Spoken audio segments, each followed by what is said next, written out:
I literally emptied my bank account to start my first company. Wow. Literally 100 to 0 lah. Hi guys, welcome back to the Undefined Talk Show. So this talk show is basically about inspiring our viewers to basically take unconventional routes. And we do this by interviewing our guests who basically have also gone through similar unconventional route. And today we have someone who basically inspired me to actually start my business and to grow it to a certain extent. And he's basically Evan. So Evan, you can say hi to the camera. Hi. So Evan is in the same industry, though we are doing slightly different things, targeting slightly different education system. And basically, I spoke to Evan kind of like right before I started my own business. And Evan gave me a lot of great tips, and a lot of the mindset that I have in starting Ivy Launch also came from Evan. So I thought it would be pretty cool to actually speak to Evan today, who will be sharing more about how he has created a 6-digit business, 7-digit now, 7-digit business, yeah, at the age of 23, which is 8-digit business, okay, at the age of 23, which is to me like pretty damn impressive. Yeah. So maybe Evan, you can introduce yourself and share what you're doing and things like that. Hi, my name is Evan. I am the manager / director / CEO, whatever you want to call it, of Zenith Education Studio Private Limited. We are okay, for lack of a better professional term, we're a tuition center that runs the A-level syllabus for JC kids. So we currently have about 4 centers across Singapore. We have 2 at Buona Vista, 1 at Potong Pasir, and 1 at Tan Kah Kee. Currently, we're in the midst of opening another 3 centers, so we're expanding another 1 at Buona Vista. I'm literally, after this, going to close another deal for a new unit at Tan Kah Kee, and we are planning to open at Paya Lebar at the end of the year. So currently, we serve close to 1,000 junior college students, and next year, we're expecting capacity to hit about probably 1.7 to 2K students. And eventually, I would say within 5 years, we plan to actually not monopolize, but really just try to help as many lives as we can and target really the entire of Singapore. Yeah, so currently we're also expanding into secondary school. I also got another unit for a secondary school center, and eventually we plan to actually target the other markets because we believe what we're doing and how we're running the company is what it should be the, how do I put it? It should be the, what? Right way to teach. Yeah. Not right way to teach, but it should be the, I feel it's the most effective, most appropriate way for you to actually run a business or just how to carry out an education company. Yeah. And you're also a student now, right? Yes, finishing up. Yeah. Finishing up. Also, you're graduating. Yes. You chose to graduate in year 3. Yeah? Correct. Okay, nice. So how do you kind of like juggle between that? Just wondering. I don't.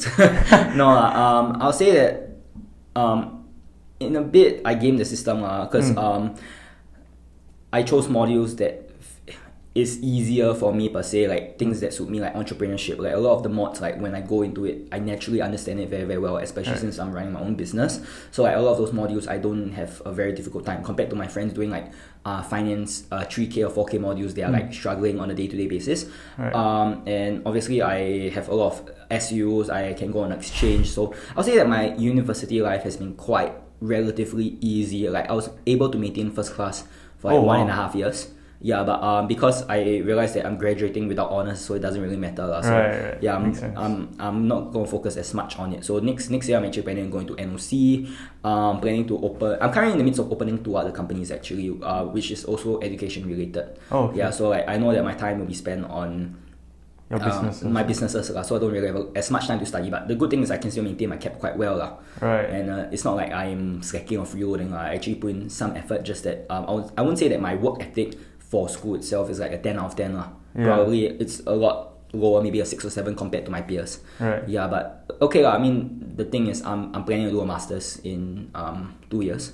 Okay. Yeah, the more money graduate. Masters. Yeah.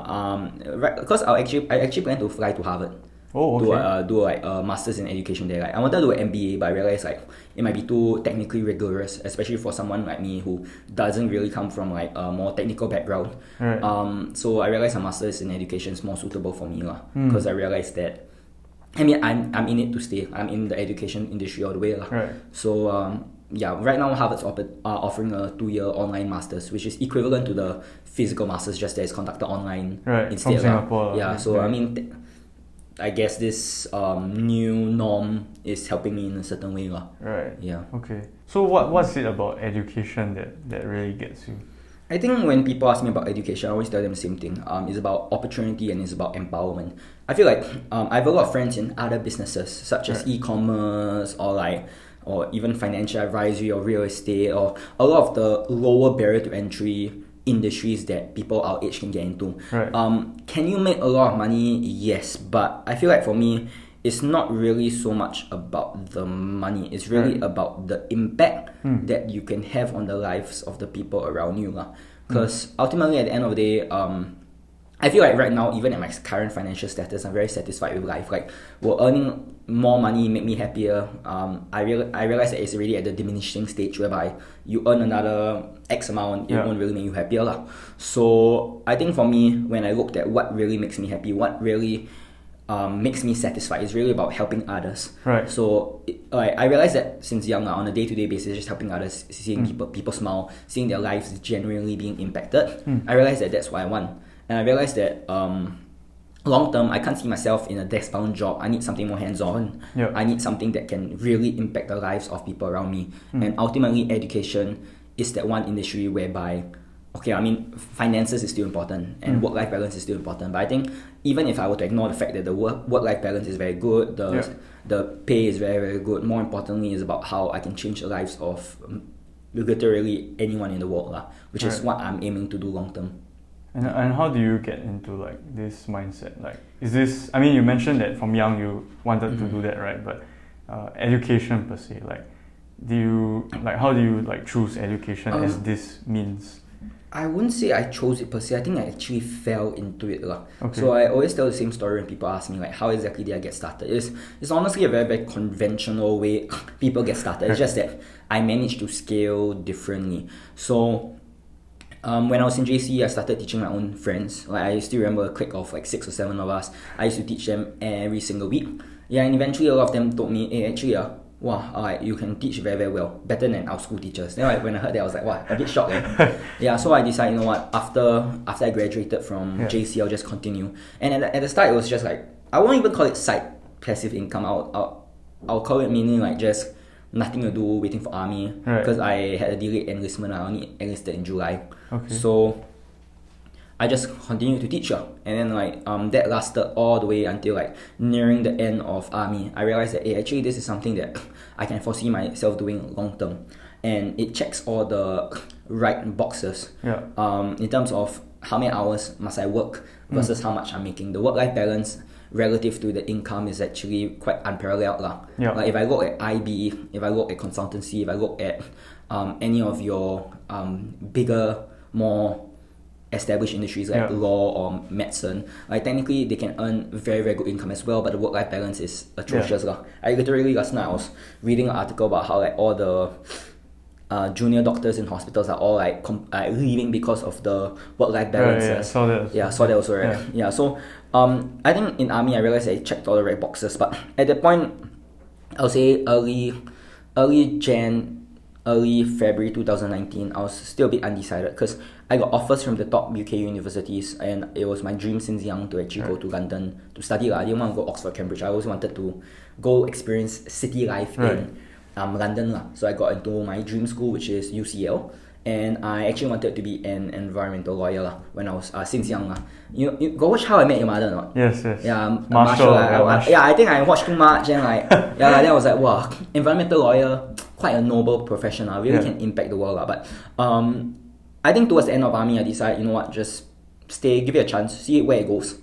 And I deferred I didn't defer. I actually rejected my offer to go to London to study, because I told myself that if I were to accept it and defer it, there's always that backup option at the back of my head. Whereas if I were to reject it completely, then I'm basically going to be, I won't say stuck in this predicament, but more of I know that I have to give 100% for this venture. I always tell all my friends, all my mentees that at the end of the day, if you don't give 100% for one venture, then how do you compete with people who are giving their 100%? So if you give 50%, even if you're 1.5 times more competent, you're not going to be able to compete if you're going to do it half-heartedly.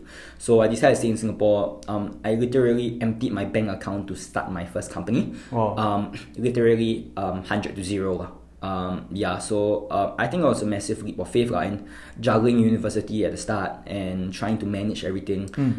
It took a big toll on my health. It was very, very stressful, but I mean, that's entrepreneurship for you. The first few years is going to be a big hustle, and then eventually it's going to get a lot easier once you hire the right team, once you find the right people to lead beside you. But the first few years are definitely going to be tough, and I think that's something that deters a lot of people our age from actually trying all these different businesses out, because the first few years is going to be rough, and a lot of them along the way they decide to give up. I see. Yeah. And how did you kind of like why do you decide to just like you mentioned, empty your bank account or like go all in? Like what's the process? Because you mentioned that you started off with like kind of like teaching your friends for free, right? Then how did it like snowball into that? I think it was just over time I realized that this could actually be an actual business. Like before me, there were also other people, like I won't say my age, a bit older, that also started their own company and they're doing relatively well. Right. So I was like, if they could do it, like why can't I? So I feel it's very important to look forward to see if there's anyone else who has went through the same predicaments as you and they were able to succeed, which is actually somewhat inspiration for me to actually be motivated to do the same, because I know that it has been done and therefore I can do it too. With that being said, I feel like ultimately I'm the kind of person that doesn't like to waste opportunities. I realize that a lot of people our age always say, there's a lack of opportunities. There aren't really a lot of opportunities for us to seize, because you always say, we want to seize every single opportunity, but they always complain there are none. But the thing is, there are actually a lot of hidden opportunities, or like even explicitly is there. It's just that people don't know how to seize it, or people let it slip by. Or and it can be they don't have enough information, they are not confident enough. That's totally fine.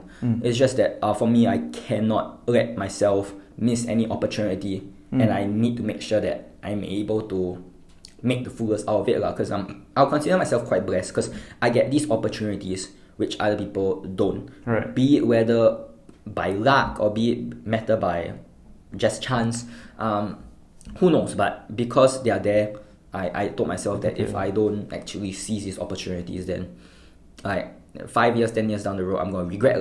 Maybe like 10 years down the road, I have my law degree, maybe I'm a lawyer, but I always will have that lingering thought in my mind, what if? Correct. And I think I really hate the question what ifs.